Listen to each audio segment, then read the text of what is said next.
Sejam todas muito bem-vindas, vocês que estão me assistindo pelo YouTube. É um prazer estar falando aqui com vocês. Eu sou Regiane Cunha, sou terapeuta especialista na superação da depressão e da ansiedade.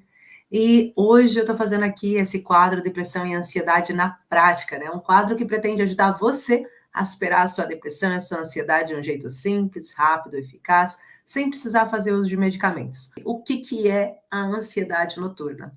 De forma geral, a ansiedade noturna é um momento em que eu tenho um excesso de pensamentos intrusivos, acelerados, preocupações ligadas à minha rotina diária, a eventos que já passaram e medo que eles se repitam no presente ou no futuro, e também um excesso de pensamentos negativos. Essas são as formas da manifestação da ansiedade noturna poder ser detectada por você.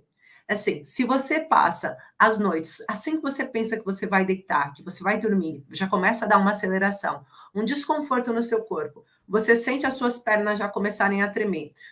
Imagina que você tome Rivotril. Você toma um Rivotril às 9 da noite e você sente que 11h30 da noite você ainda não conseguiu dormir. Você começa a bater as pernas, você começa a ficar incomodada, com suores noturnos, começa a ficar com o corpo cansado, mas não consegue dormir. Esse é sinal que a ansiedade é noturna, tá bom?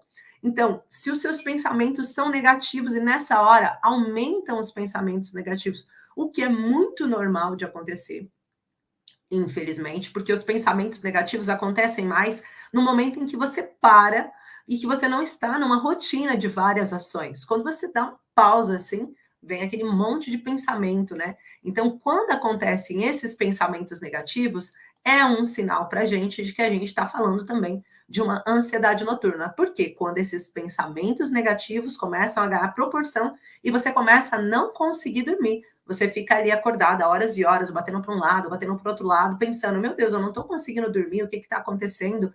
Eu só estou cheia de pensamentos, os meus pensamentos estão cada vez, deixa eu só virar aqui um pouquinho a câmera mais para cá, isso.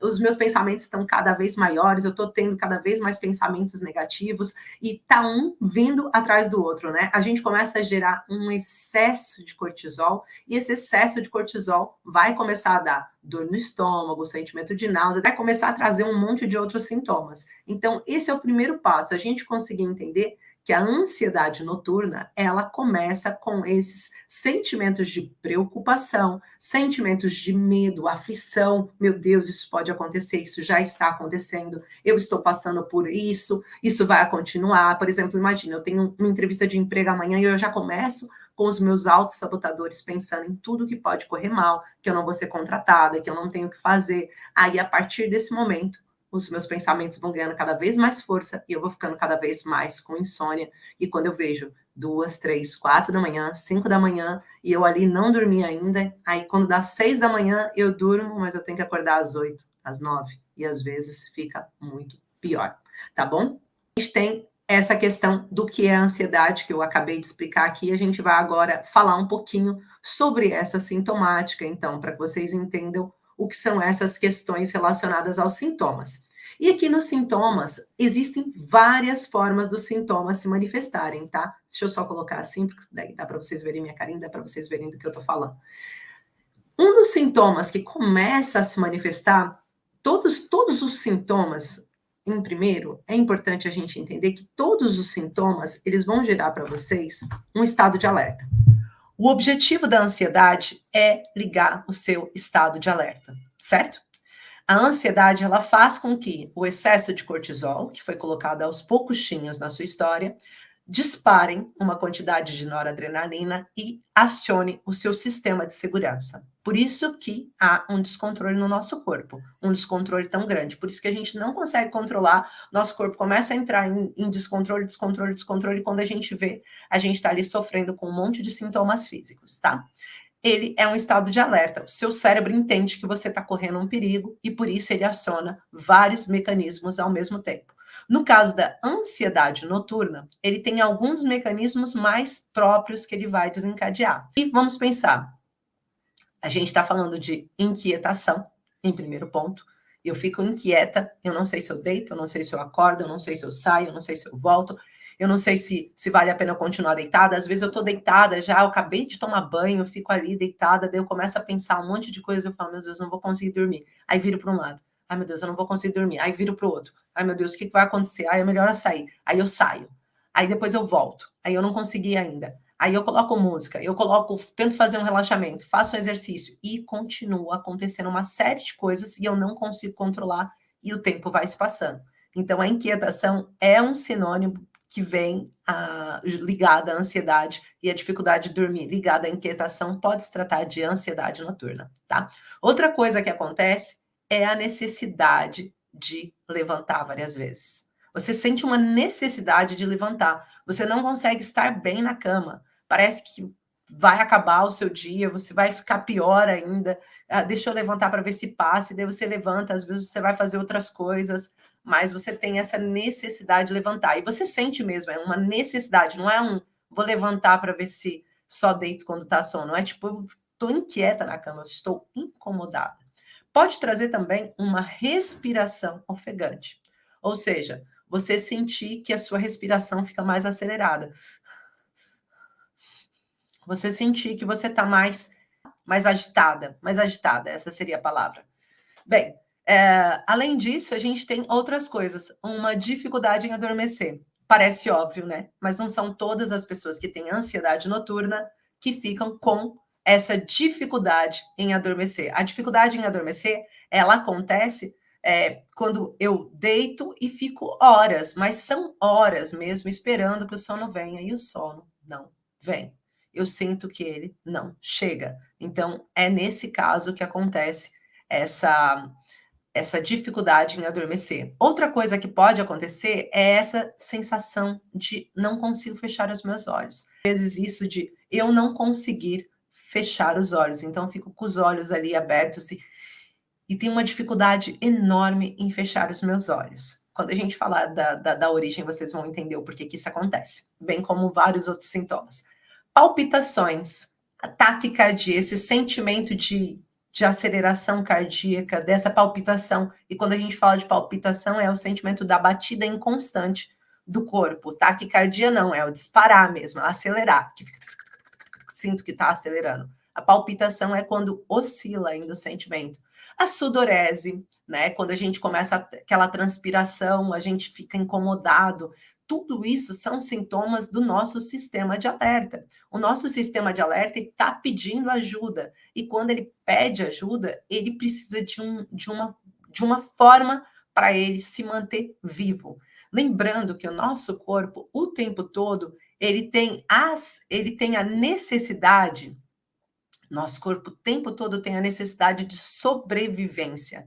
Então, o tempo todo ele está tentando buscar algo que possa fazer eu sobreviver mais tempo.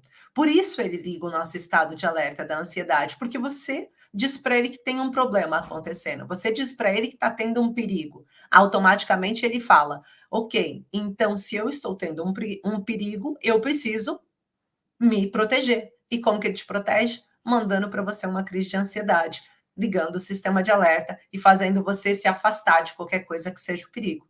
Durante 20 minutos você está ali, ó, sem conseguir ter reação, mas de uma certa forma é suposto você estar deixando de estar correndo um perigo tão grande, tá bom? Então, aqui, a gente fala também da temperatura que pode oscilar. Tem pessoas que vão variar a temperatura, que vão aquecer o corpo e vão se sentir mais quente, e tem pessoas que vão se sentir mais fria.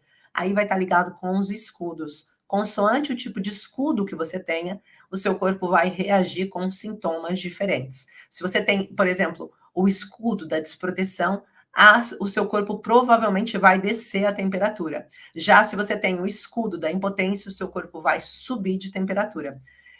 Pode parecer muito complexo para vocês que eu estou falando aqui dos escudos, eu não vou ter tempo de explicar aqui, não nessa live, ficaria uma live demasiado grande, não é esse o objetivo é ajudar vocês de uma forma mais eficaz, tentando minimizar terminologias, trazer conteúdos mais simples, que vocês consigam compreender com facilidade, independente do nível escolar que vocês tenham, independente dos estudos, Porque o que vocês querem, independente de quem vocês sejam nesse momento, se vocês são ricos, se vocês têm pouco dinheiro, se vocês têm muita escolaridade, se vocês têm baixa escolaridade, vocês desejam a mesma coisa: a cura da ansiedade, a cura da depressão. Então, por isso, é importante falar para vocês de uma forma simples, tá bem? Aqui nunca vocês vão encontrar uma terminologia complicada. Claro que, falando de terminologias, as pessoas vão falar: existem vários tipos de ansiedade, existem vários tipos de depressão. De qual tipo nós estamos falando? Quando eu falo para vocês de superar depressão e ansiedade, é qualquer que seja o seu caso de depressão, qualquer que seja o seu caso de ansiedade. Porque o objetivo não é entender a nomenclatura e quais são os sintomas peculiares que vocês têm. Isso é no campo, né, de tratamento que a gente tem que pensar nisso. A pessoa tem depressão bipolar, a pessoa tem estresse pós-traumático. Aí vai adiantar eu saber por quê? Como médica, normalmente, não no meu caso, eu sou terapeuta e sou especialista na depressão e ansiedade, mas como médico, o médico vai olhar e vai falar assim: então se ela tem depressão bipolar, eu vou dar um remédio que tem que controlar o estado hormonal dela também, porque ela vai ter uma oscilação de humor em determinado tempo da vida dela. Às vezes ela vai passar um ano em euforia, às vezes ela vai passar um ano em distimia. Então, preciso controlar isso. E aí o medicamento vai servir para controle do sintoma causal. No meu caso, não, porque eu atuo diretamente na nossa origem, na origem do que fez você ter depressão ou ansiedade. E antes de ser depressão bipolar, já foi depressão. Antes de ser depressão, já foi ansiedade. E essa é uma realidade que não tem como negar, tá bom? Por mais que você diga: mas eu tenho depressão e nunca tive ansiedade. Não, você nunca notou que você estava com ansiedade quando você não conseguiu lidar com o conflito. Você nunca notou que você teve depressão antes mesmo de ter depressão bipolar, um transtorno de estresse pós-traumático ou um burnout. Você nunca deu por ela dos princípios, do início, tá? Porque a curva, ela vai crescendo, ok?